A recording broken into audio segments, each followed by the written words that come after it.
Hi hello welcome to our channel. నేను మీ సిరి. ఈరోజు మనం చెప్పుకోబోయే కథ నీకై తప్పించే నేను పార్ట్ 23. కథలోకి వెళ్ళే ముందు లైక్ చేసి హైప్ చేయడం మర్చిపోకండి. ఈ పార్ట్లో మీకో సర్ప్రైజ్ ఉందండోయ్, చూసేయండి. ప్రాయచిత్తం అంటే ఏమిటి? తప్పు జరగక తెలుసుకొని ఏ తప్పుకి దోవివ్వకుండా మౌనంగా ఉండగలగమా, లేక తప్పు జరిగాక సరిదిద్దుకోలేని దానికి ప్రత్యామ్నాయంగా దారి వెతకడం చేయడం ఉత్తమమా? ప్రామిస్ యజ్ఞ, నేనేం చేయలేదు. అసలు ఎందుకు వెళ్ళిపోయిందో ఇప్పటికీ నాకు తెలియదు. తను ఎక్కడ ఉంటుందో, ఏమి చేస్తుందో అస్సలు ఇప్పుడు చెప్పలేదు నాకు అని అన్నాడు నమ్మకంగా. ఏమీ తెలియకుండానే తనతో జీవితం పంచుకుందాం అనుకున్నావా? కోపంగా అడిగింది యజ్ఞ. ఏమీ మాట్లాడలేదు దక్ష్. ఏం మాట్లాడుతున్నావు యజ్ఞ? కృష్ణవేణి మాటలో ఆశ్చర్యం తొంగి చూసింది. అవునత్తయ్య, అప్పుడు నా మాట నమ్మలేదు కదూ. అదంతా నిజమా కదా? మీ కొడుకుని అడగండి. ఒక అమ్మాయి జీవితాన్ని నాశనం చేశాడు అని కోపంగా చెప్పింది యజ్ఞ. దక్ష్, నిజమా? తడపాటుగా అడిగింది కృష్ణవేణి. మౌనంగా ఉన్న దక్షిని చూసి, అంటే నిజమేనా?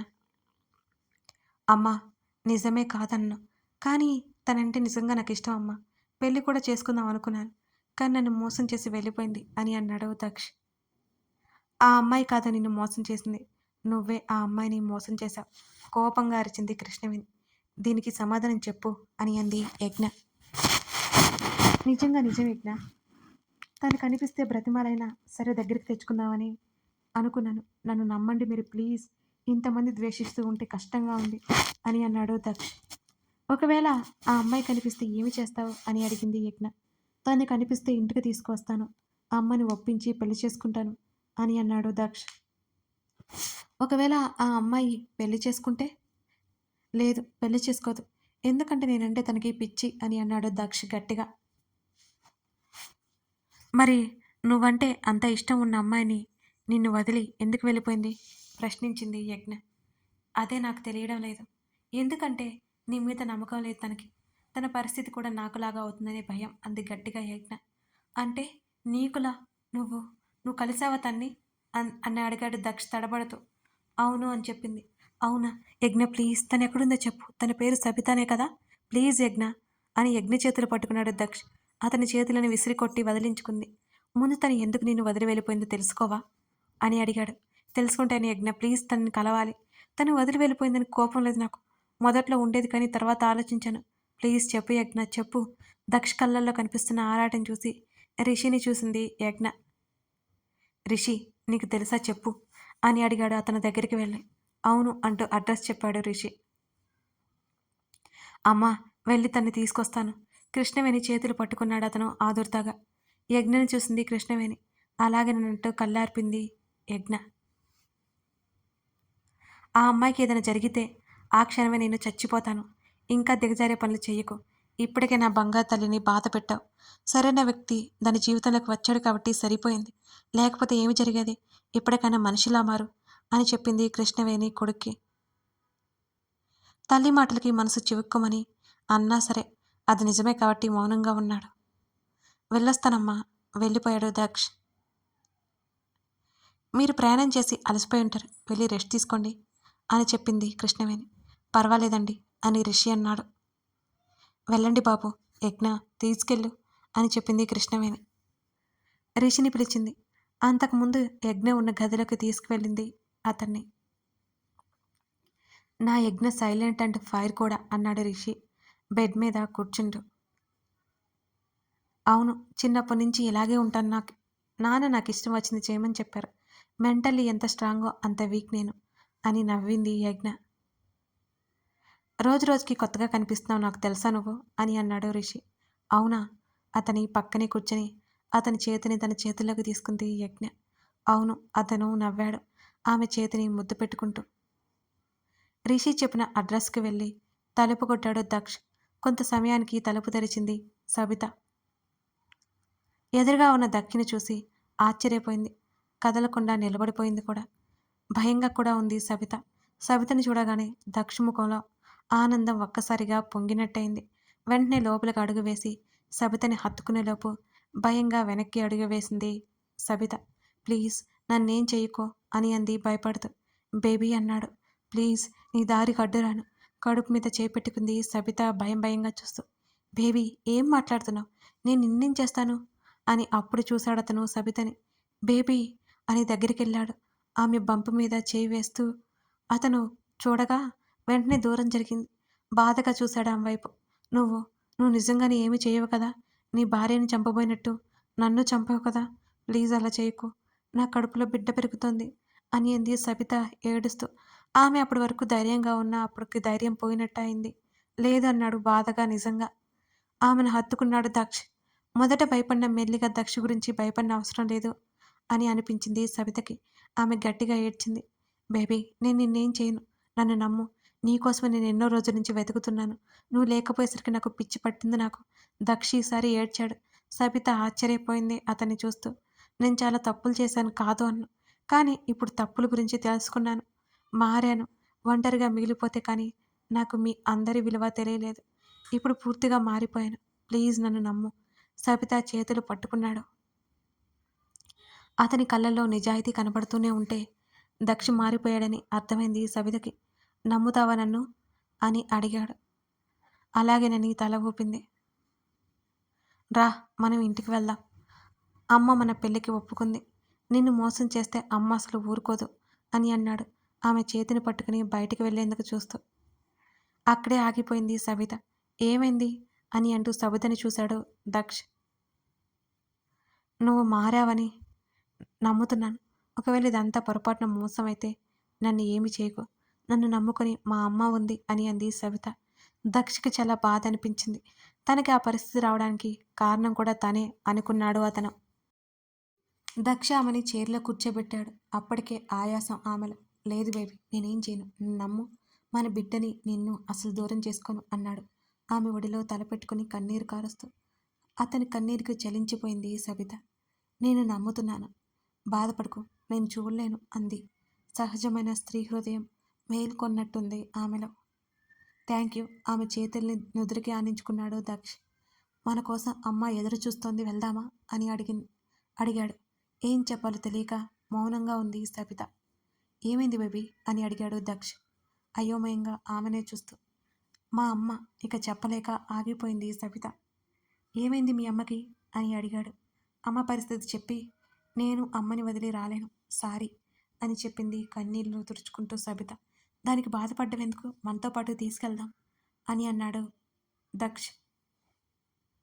వద్దు, మా అమ్మకి నచ్చదు.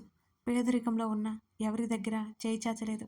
గౌరవంగా బ్రతికింది అని అంది సబిత. ఇప్పుడు ఏమైంది? నేను నిన్ను పెళ్లి చేసుకుంటాను కదా, ఇక పరాయి వాళ్ళ ఇంట్లో ఉన్నట్టు కాదు కదా. నా మూలంగా ఆంటీకి ఈ పరిస్థితి వచ్చింది. మంచి ట్రీట్మెంట్ ఇప్పిస్తే సరి. ఇప్పుడు నేను పరాయి వాడిని కాదు అని అనుకుంటున్నా అన్నాడు సబిత చేతిని మరింత గట్టిగా పట్టుకుని దక్ష్. సంతోషంగా అనిపించింది సబితకి. కానీ లోపల ఎక్కడో భయంగా ఉంది. ఒకసారి అమ్మతో మాట్లాడతావా అని అడిగాడు దక్ష్. వద్దు వద్దు కంగారుగా చెప్పింది. నీకున్న అనుమానాలు భయాలు అన్నీ పోయి సంతోషంగా నాతో పాటు రావాలి అంటూ కృష్ణవేణికి కాల్ చేశాడు దక్ష్. అమ్మా అని అన్నాడు. ఏం మాట్లాడలేదు కృష్ణవేణి. అమ్మా సబిత ఉంది నాతో, మాట్లాడు ప్లీజ్ అన్నాడు దక్ష్. అమ్మా సబిత. కృష్ణవేణి గొంతు వణికింది. ఆంటీ అంది చిన్నగా సబిత. నీకేం భయం లేదమ్మా, నేనున్నాను. మీ అమ్మగారిని తీసుకుని వచ్చే తల్లి, ఇది నా అర్థింపు అని అంది కృష్ణవేణి. అప్పటికే యజ్ఞ ద్వారా విషయం తెలుసు ఆవిడికి.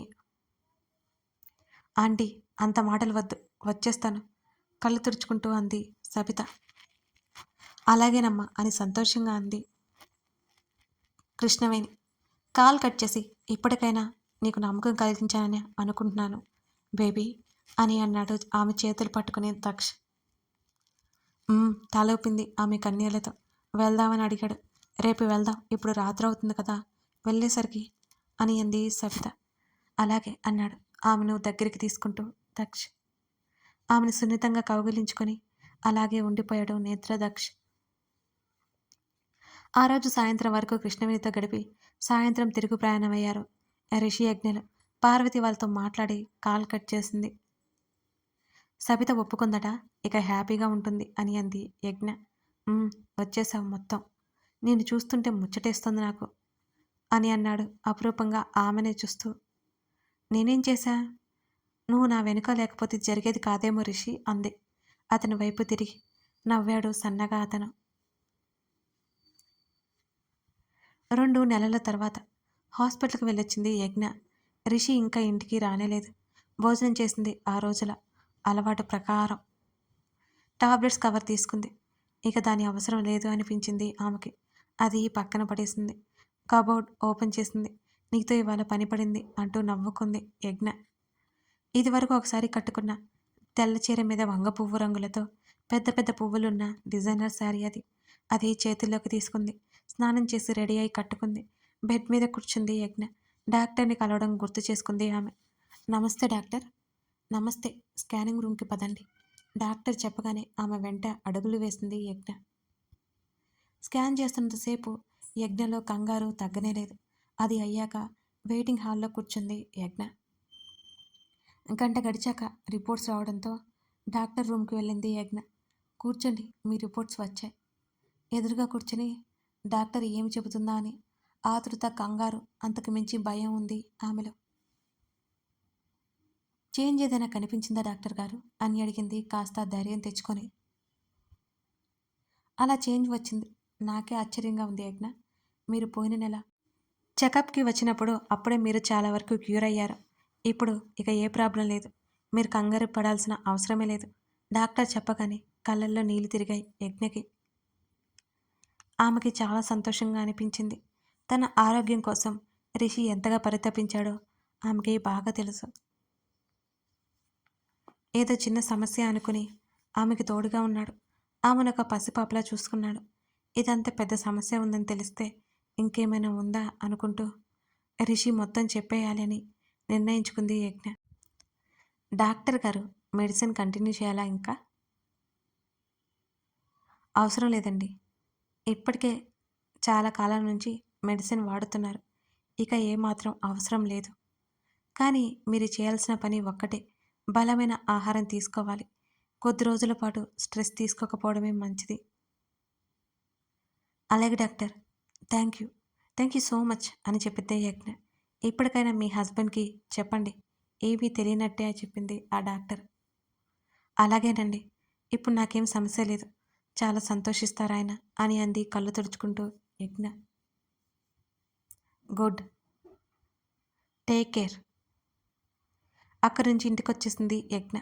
యజ్ఞ తనే స్వయంగా వంట చేసింది రిషి కోసం. కార్ సౌండ్ రావడంతో బాల్కనీలోకి వెళ్ళింది. కింద చూసింది యజ్ఞ. కార్ పార్క్ చేసి రిషి వస్తూ కనిపించాడు. ఆమె ముఖంలో సన్నటి నవ్వు. కాలింగ్ బెల్ మోగుతోంది. రిషికి కాల్ చేసింది. యజ్ఞ, నేనే, డోర్ ఓపెన్ చేయి అన్నాడు. ఓపెన్ చేసింది. ఒకసారి భోజనం చేసిరా అని చెప్పింది. నువ్వు చేసావా? నేను చేశాను. ఇప్పటికే ఆలస్యమైంది. త్వరగా తినే అని చెప్పింది యజ్ఞ. ఓకే. కాల్ కట్ చేశాడు రిషి. ఇన్ని రోజులుకి కాస్త మారింది యజ్ఞ. వాచ్ చూసుకున్నాడు. 10 గంటలు చూపిస్తుంది. ఇప్పటి వరకు తినకుండా అతని కోసం ఎదురు చూస్తే అసలు ఊరుకునేవాడా అతను? అసలు ఊరుకునేవాడే కాదు. హ్యాండ్ వాష్ చేసుకుని భోజనానికి కూర్చున్నాడు. అన్నీ నాన్ వెజ్ ఐటమ్స్. అతనికి ఇష్టమైనవి. ఇవాళ నాన్ వెజ్ చేయించిందా యజ్ఞ? నవ్వుకున్నాడు. నోట్లో పెట్టుకోగానే టేస్ట్ మారింది. అలా అని బాగోకుండా లేదు. రుచిగానే ఉంది వంట. తినేసి నవ్వుకున్నాడు. యజ్ఞ చేసిందని అర్థమైంది. కానీ ఆ స్మెల్ చూస్తేనే నచ్చదామెకి. ఇంత రుచిగా ఎలా వండిందో ఇప్పటికీ ఆశ్చర్యమే. గదిలోకి వెళ్ళాడు రిషి. బాల్కనీ డోర్ ఓపెన్ చేసి ఉంది.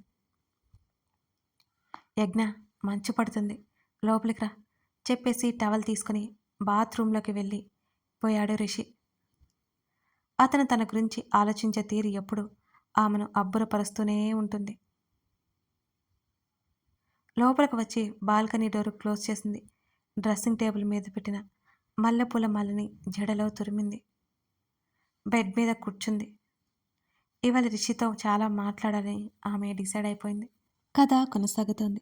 కథ నచ్చితే లైక్ చేసి మీ అభిప్రాయాన్ని తెలియజేయండి.